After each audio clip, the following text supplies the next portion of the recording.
vamos a nuestra siguiente entrevista bajo juramento.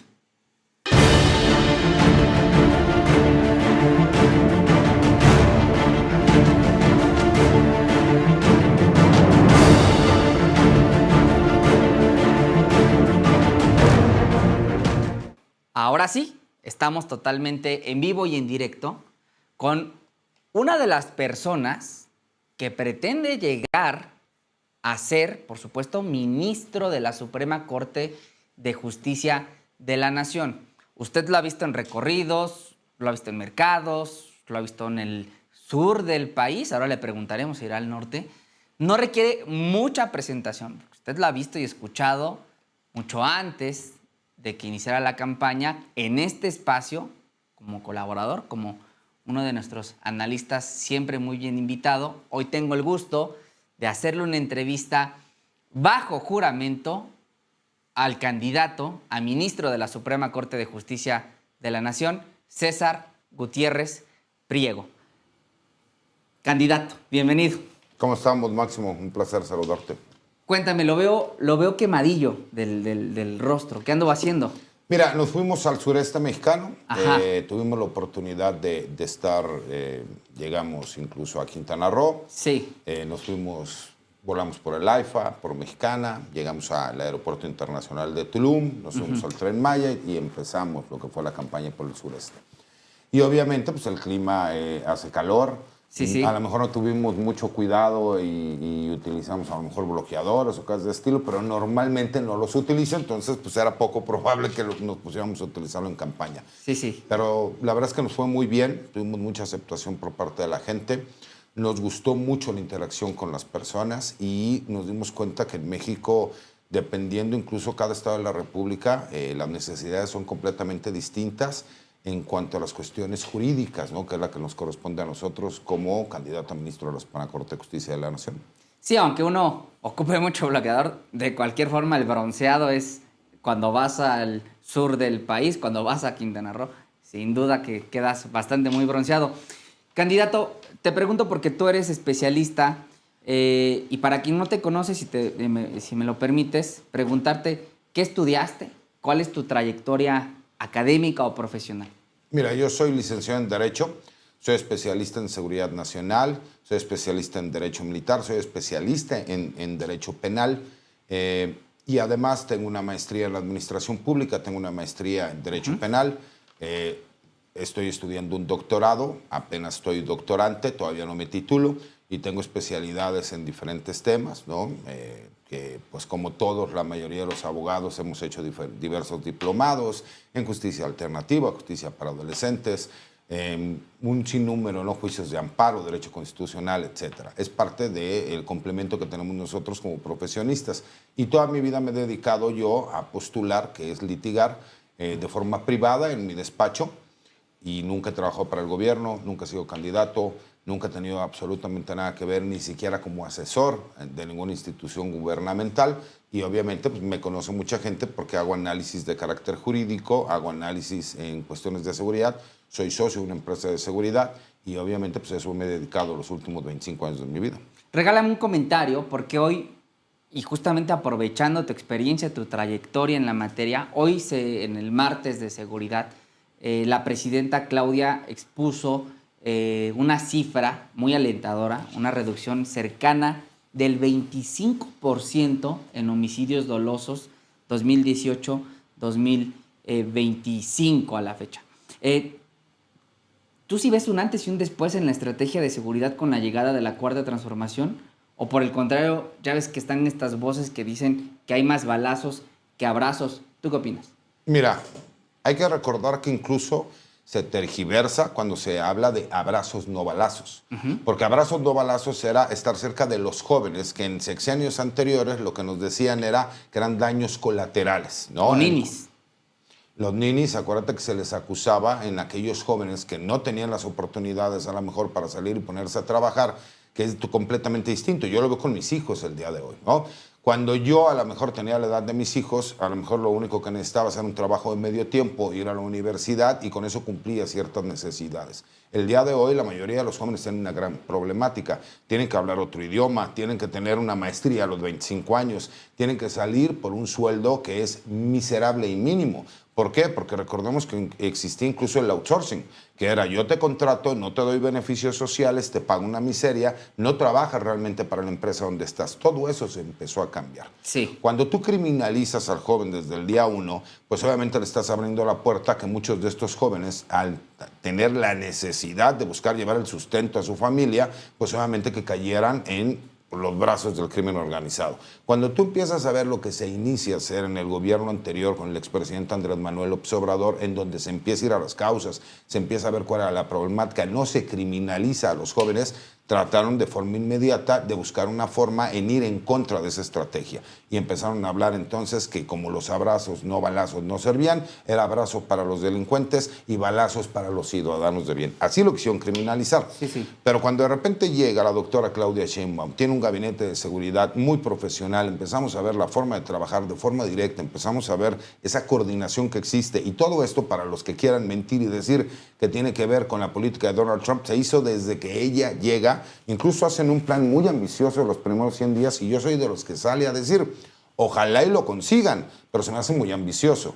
No solo lo consiguieron, sino que lo superaron por mucho. Recordemos el operativo Enjambre en el Estado de México, donde incluso presidentes municipales que son del partido en el gobierno federal fueron detenidos, jefes policíacos, porque se tomó la decisión de que no se va a permitir colusión de políticos con grupos criminales. Todo con trabajo de investigación, todo bien relacionado respecto a cuáles son las funciones de cada una de las instituciones. La Guardia Nacional ya forma parte como una comandancia general de la nueva estructura de la Secretaría de la Defensa Nacional, como una fuerza armada única y exclusivamente para la seguridad pública.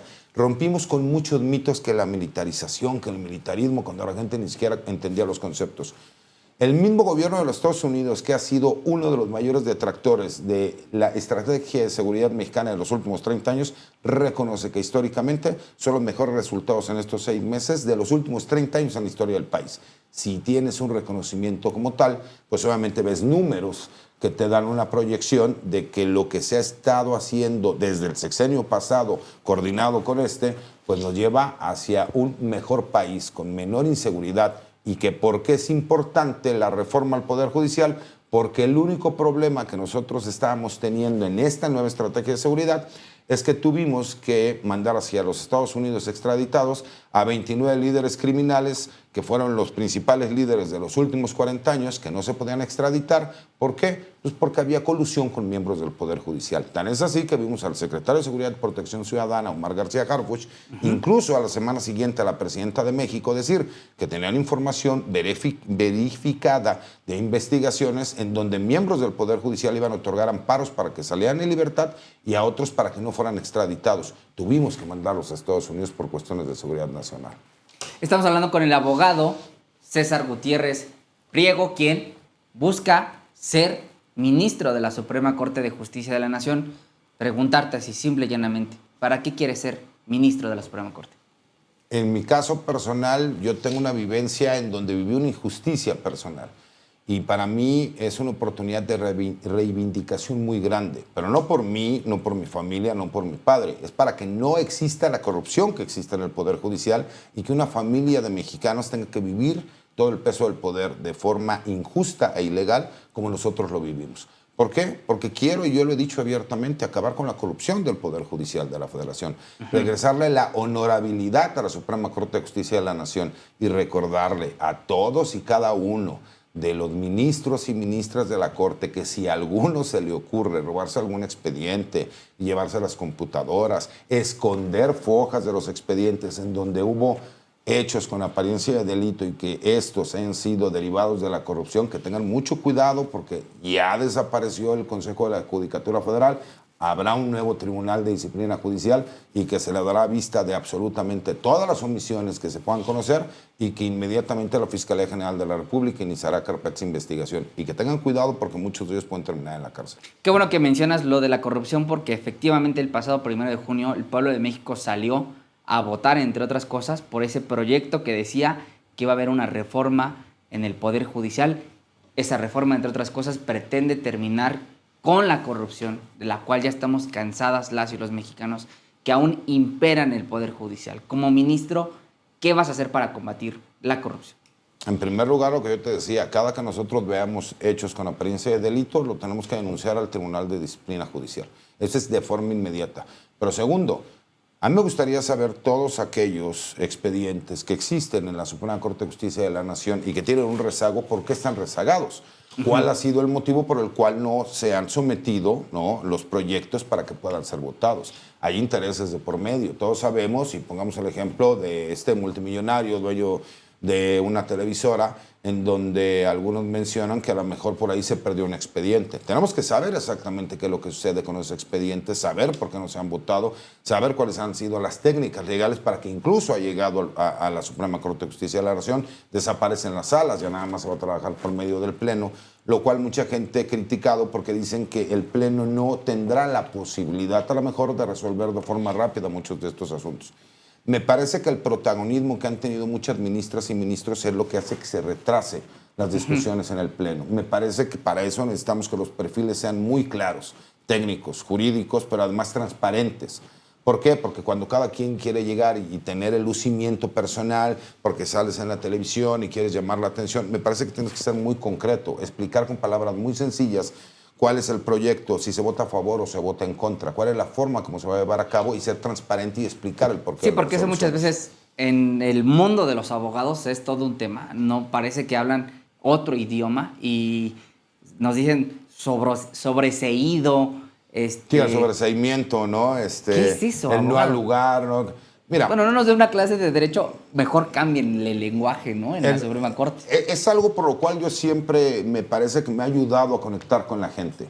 ¿Por qué? Porque a lo mejor cuando tenemos un debate jurídico, los abogados podemos hablar, ¿no?, con los mismos nivel técnico jurídico, a lo mejor cuando estás en una audiencia o cuando estás en una discusión o en un debate. Pero cuando tú quieres comunicar con la gente, lo tienes que hacer. Sí, a lo mejor explicas cuál es el término jurídico, pero hablas con palabras sencillas para saberte expresar. Es una obligación que tenemos nosotros como profesionistas, que la gente sepa de qué le estamos hablando y nosotros saber comunicar. Ahora, sí, abogado, preguntarte, porque votamos para terminar con la corrupción, pero también para votar de sacar al nepotismo del Poder Judicial. ¿Qué harías tú de ser electo ministro con el nepotismo del Poder Judicial? Porque la reforma va a mitigar, nos lo decía hace unos momentos una candidata, pues sí, la elección de las personas juzgadoras, ¿no? Ya no van a llegar que porque el primo, por el tío, no, es por el pueblo. Pero abajo de ellos habrá, pues, el encargado de la cuenta, el secretario, y ahí sí que hay espacio para el primo, para el tío, para la sobrina. ¿Cómo combatir el nepotismo y erradicarlo de raíz en el Poder Judicial? Mira, incluso se supone que la ley ya existe, lo que pasa es que no se lleva a cabo. Se supone que tú de forma directa no puedes contratar a un familiar directo. Yo puedo entender que hay muchas personas, a lo mejor, yo me acabo de enterar que tengo muchísima familia en Tabasco y en Mérida, que ni siquiera conocía. ¿Por qué? Pues porque yo sabía que los orígenes del apellido materno, el Priego con R, no con L, R, sí, ¿no? Sí. Priego. Son de Huimanguillo, Tabasco, pero muchos se fueron a vivir a lo mejor a Mérida, allá en Yucatán. A lo mejor alguno de ellos quisiera formar parte del Poder Judicial y yo puedo ser ministro de la Corte y el que se les impidiera sería incluso pues una violación a un derecho legítimo que ellos puedan tener. Pero que yo los quisiera contratar de forma directa en mi ponencia en la Suprema Corte, pues eso tiene que ser forzosamente un impedimento. Nosotros tenemos que ser muy claros y tenemos que ser muy directos. Se acaba incluso con el monopolio que existía dentro del Poder Judicial y te voy a explicar por qué. Mucha gente dice, es que los más poderosos van a seguir siendo los ministros. Pues es falso. ¿Por qué? Porque a lo mejor antes un juez o un secretario de acuerdos o un juez para querer ser magistrado o magistrado tenía que quedar bien con un ministro para que éste a su vez pudiera apoyarlo después de los exámenes de oposición para poder obtener ese cargo. Ahorita ya no es necesario. ¿Por qué? Porque de todas maneras tú vas a ir a un comité y va a haber 3 comités como hubo en esta ocasión, el del Poder Judicial, el del Poder Ejecutivo y el del Poder Legislativo, en los cuales en convocatorias abiertas tú vas a poder participar para obtener un espacio donde tú puedas ir a una elección. ¿Para qué necesitas quedar bien con un ministro si tú a quien le tienes que rendir cuentas es al Supremo Pueblo de México, a la ciudadanía? Entonces se acaba ese famoso disque poder que tenían los ministros o ministras de la Suprema Corte. 2, la ministra presidenta que le toque ser ministra presidenta o al ministro presidente son periodos de 2 años. No se van a poder enquistar en el poder como sí lo vimos a lo mejor en todo lo que fue este sistema podrido del Poder Judicial. Porque hay que recordar cómo nace este sistema. Un día llegó un expresidente de México, Ernesto Zedillo, y de un plumazo acaba con la Suprema Corte de Justicia de la Nación. Esa es una precisión interesantísima. La presidencia de la Suprema Corte de Justicia será rotativa. Así es. 2 años. Así es. ¿Y cómo van a elegir a la persona presidente que la primera será electa por mayoría popular y quien siga para ser presidenta o presidente, cómo se elegirá? Es que será de la misma manera. Haz de cuenta que nosotros nivel de vamos a votación? votar, así es, nosotros vamos a votar por 5 candidatas a ministras y por 4 candidatos a ministros. Y ahí va a quedar, pues va a haber 9 ministras y ministros. Quien quede en primer lugar le toca la presidencia de forma inmediata. Quien quede en segundo lugar a los 2 años. Quien quede en tercer lugar a los 6 años. Y así, Ándale. ¿no? Será hasta el 6º lugar, les va a alcanzar a todas las personas que queden del 1 al 6. En algún momento les tocará la presidencia de la Suprema Corte. Fíjese, de Justicia de la Nación. no sabía de ese mecanismo y le agradezco mucho que nos ponga eso en el radar porque eventualmente los más votados van a llegar a dirigir pues la Suprema Corte de Justicia de la Nación. Es correcto. Estamos hablando con el abogado César Gutiérrez Priego, no Pliego, nos hace la Priego, con precisión, R. quien es candidato a ministro de la Suprema Corte de Justicia de la Nación. También salimos a votar el 1 de junio para terminar con la impunidad que emana del Poder Judicial. Los sabadazos es sin duda impunidad, pero también es impunidad, candidato, que una ministra presidenta haya apoyado un paro ilegal como el que fue en el marco de la reforma del Poder Judicial, ilegal y aparte violatorio de derechos humanos, porque quien no tenía un caso urgente se quedó sin el derecho humano del acceso a la justicia. Se le negó, se le cerró esa puerta. Y la presidenta Piña no solo estuvo a favor de ese paro, respaldó ese paro desde el Consejo de la Judicatura, salió a marchar con esos paristas, abogado. Para mí, eso no solo es ilegal, es una ofensa de las tantas que ha lanzado Norma Piña al pueblo de México. ¿Qué hacer con Norma Piña ahora que termine su mandato? Como yo te lo comentaba, de los 136 artículos que tiene la Constitución Política de los Estados Unidos Mexicanos y los 19 transitorios, no he encontrado ningún fundamento legal para lo que ella hizo. Simple y sencillamente, ella no se puede constituir como partido político ni opositora ni del Poder Ejecutivo ni del Poder Legislativo. Ella abiertamente desafió lo que fue al Poder Ejecutivo y al Poder Legislativo en un ámbito que no le corresponde a ella. Simple y sencillamente, el que ella represente como presidenta a la Suprema Corte de Justicia no significa que ella sea la Constitución ni que sea la Corte. Cuando nosotros vemos que un ministro de la Corte quiere jugar a ser partido político y a ser partido político de oposición, pues por supuesto que ahí de entrada está incumpliendo lo que dicen las funciones que le correspondan. Y me parece, y por eso yo lo señalaba, que tengan cuidados todas aquellas ministras y ministros que hayan cometido hechos con apariencia de delito. ¿Por qué? Porque de forma inmediata se le tendrá que dar vista a este Tribunal de Disciplina Judicial y a su vez este tribunal tendrá que darle vista y presentar las denuncias ante la Fiscalía General de la República. Porque para mí ella sí comete varios delitos. Pero como no soy yo quien sería el encargado, sino que tendría que ser el Tribunal de Disciplina Judicial, en donde yo vea, supongamos que a mí me tocase ser ministro, que la gente lo convence y dice voy a votar por el número 49, que es el licenciado César Gutiérrez. Perfecto. Y yo llego a la ponencia que le tocaba a la ministra presidenta Norma Piña, ¿no? La que ella deje. Y yo recibo, porque esto aquí hay un acta de entrega-recepción, tienen que hacernos entrega de todos los expedientes. Y nosotros tenemos que tener todos esos expedientes más los que ya se resolvieron. ¿Te imaginas que nosotros pudiéramos revisar un caso como el de la señora Wallace, en donde no entendemos por qué a lo mejor todas las víctimas no han recibido justicia, pero que sí estuvieron criminalizadas durante tantos años, o saber a lo mejor por qué un caso como el de Israel Vallarta no se ha resuelto, o saber tantas de estas cosas que nosotros tendríamos que tener conocimiento, o por qué no se han pagado los impuestos de Ricardo Salinas Pliego, el sí con L, o muchos de estos asuntos que nosotros hemos tenido conocimiento y que se han conocido a nivel nacional, a nivel internacional, y que a lo mejor hay algo que no suena lógico. Y si no suena lógico, ¿a qué suena? Pues a metálico, ¿no? y que nosotros pudiéramos ver por ahí hechos con apariencia de delito, pues de forma inmediata nosotros tenemos que denunciar. A mí en lo personal me parece que el actuar de la presidenta de la Corte demostró mucho la ideología que había en la Corte. Sí. Porque además de que ella sale de forma bravucona a tratar de frenar una reforma constitucional, después abandona a los jueces y magistrados y trata de salvarse ella. Porque ellos pudieron haber tomado la decisión de decir, ok, se supone que la reforma, y recordemos, era muy clara, iban a ser nada más las ministras y ministros los que iban a ser votados.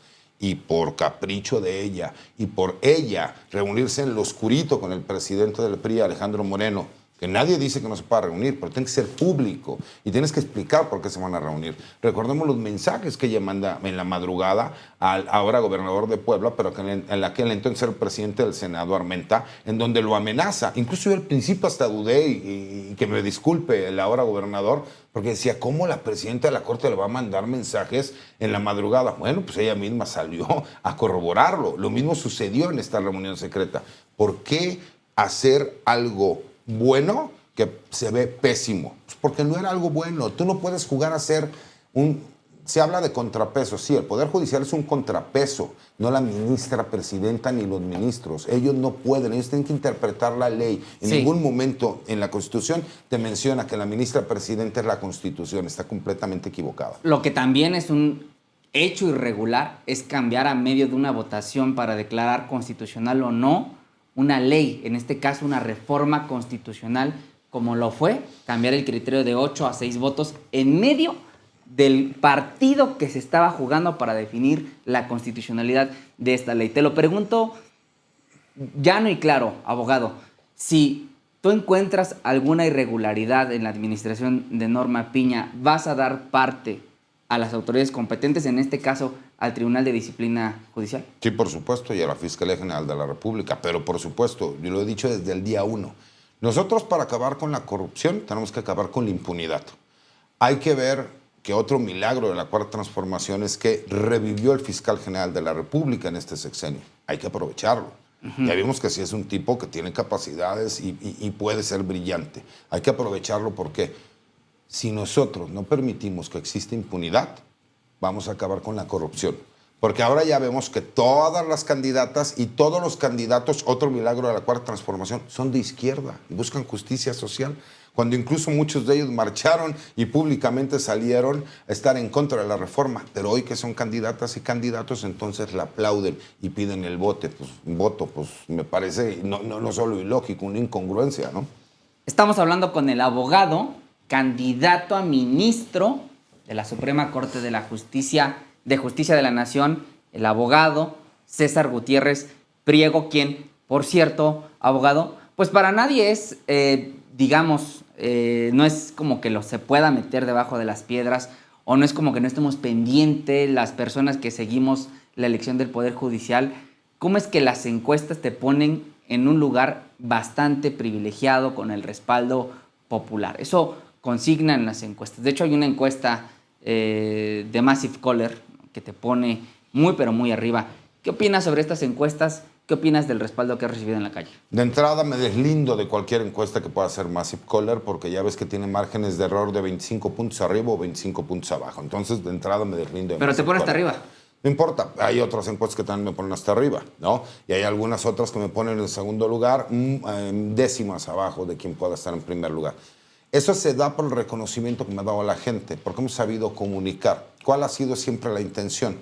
Yo ya tenía muchos años apoyando a un gobierno de izquierda. Yo lo dije, ¿no? Por mi experiencia de vida personal, que yo tuve que vivir una injusticia, a mí un gobierno transformador y de justicia social me vino a dar esperanza, y más con un político al cual yo admiré toda mi vida.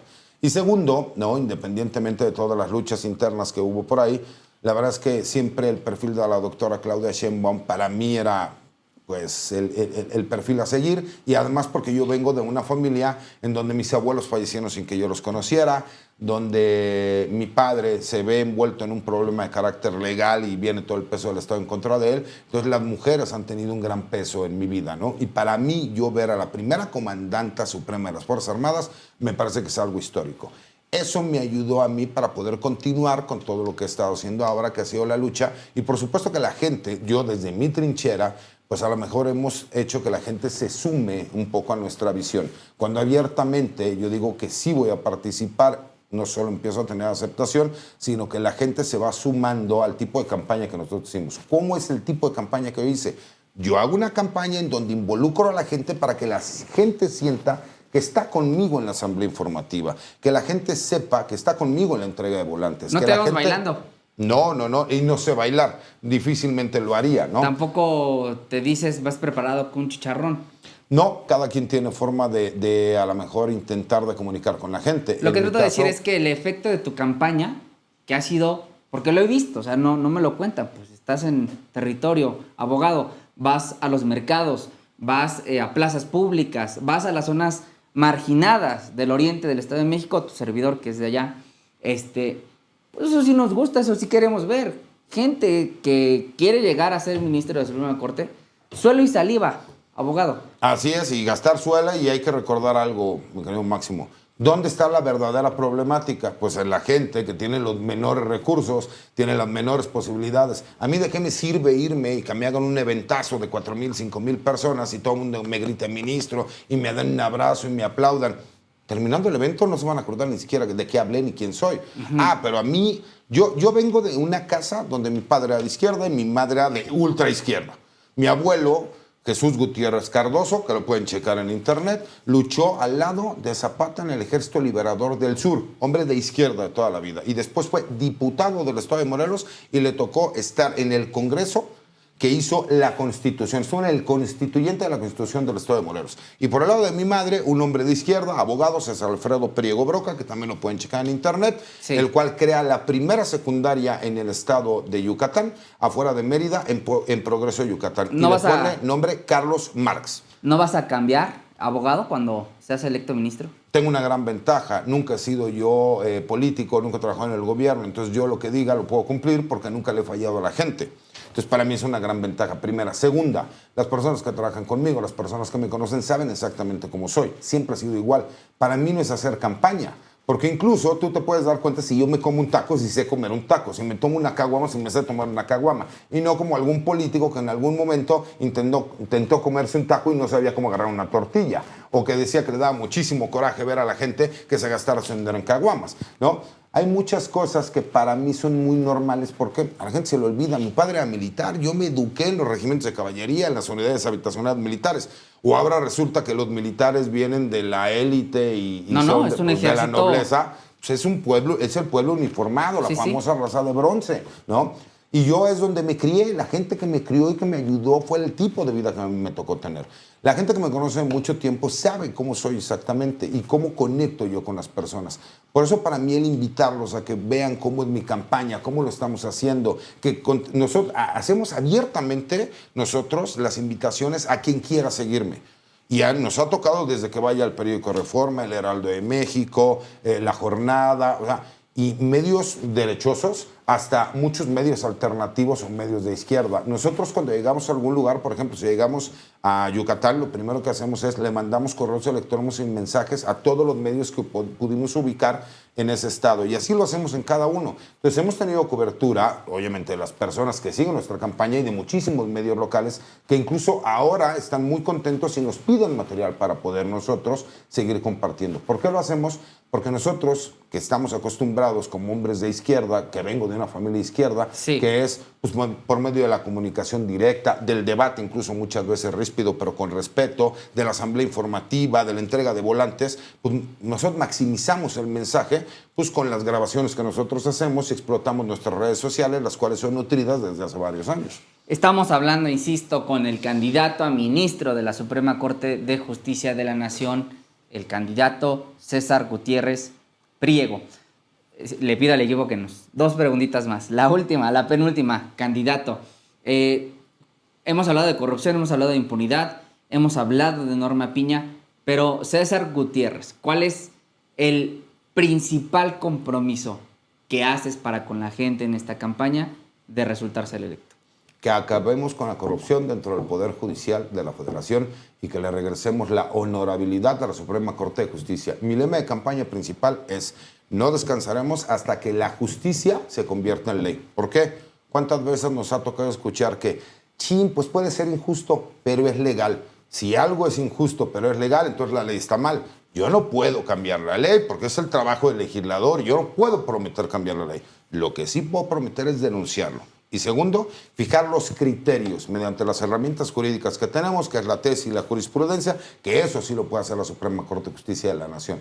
Y que realmente agarremos el toro por los cuernos, que dejemos de dar pretextos, que dejemos de decir, chin, pues sí, ya vimos el video, sí lo mató, no, sí extorsionó, sí hizo, pero ¿qué creen? Por la falta de técnica jurídica tuvimos que dejarlo en libertad. No, acabémonos de cosas, que cada quien acepte la responsabilidad de sus actos y donde nosotros veamos que una persona emitió un acto de corrupción, nosotros lo juzguemos a esa persona o nosotros denunciemos a esa persona para que se acabe la impunidad. Es la única forma de acabar con la impunidad, es denunciando la corrupción y acabándola. Muy bien, abogado. A ver, dígame, si alguien de las personas que nos ven y nos escuchan quisiera votar por usted, ¿qué tiene que hacer? Tiene que ir primero el 1 de junio para poder emitir su sufragio libre y directo, obviamente, y le va a tocar que le entreguen una boleta color morada, misma boleta, en donde va a tener 5 recuadros del lado izquierdo, que es el número de candidatas a ministras por las cuales ustedes pueden votar. Yo no les puedo hacer ninguna recomendación porque está prohibido por el INE, pero ustedes emitirán el voto por esas 5 candidatas. Y del lado derecho verán 4 recuadros en la parte superior de esta boleta morada, en donde, si ustedes consideran que merezco el voto, pondrán el número 49 en cualquiera de los 4 recuadros y escogerán a 3 candidatos a ministros más para emitir su voto. Cada uno de esos votos contará como un voto para cada una de las candidatas o candidatos y al finalizar la jornada se contarán y aquellas 9 entre las 5 candidatas y los 4 candidatos que más votos reciban serán las próximas ministras y ministros de la Suprema Corte de Justicia de la Nación. Abogado, te preguntan rápidamente en el chat de Subjetivo, te preguntan, ¿qué hacer con las notarías para evitar corrupción y que no se amparen con la fe pública para, por supuesto, meter un asunto de ahora con el tema de los despojos? Hay un tema de notarios públicos que dan fe pública de que esa casa que acaban de robarse sí es de esa persona. No, y no solo eso, cuando han tirado escrituras que no son de las personas y que supuestamente fueron a firmar a su notaría, etcétera, etcétera, etcétera.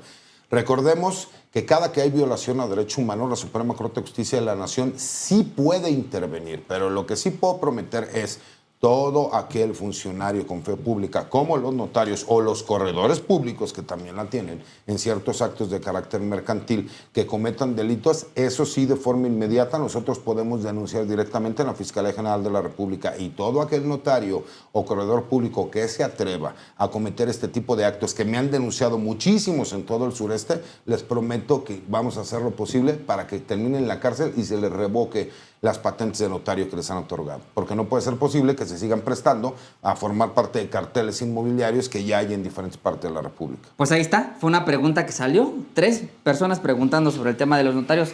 Abogado, como siempre, un gustazo hablar contigo. El mayor de los éxitos en esta campaña. Y bueno, El Soberano es tu casa. Mucho éxito en lo que sigue. No, muchísimas gracias. Te agradezco mucho por el espacio y las personas que nos ven y nos escuchan. Les mando un abrazo fuerte y esperamos contar con su confianza para que voten por el número 49 en la boleta morada.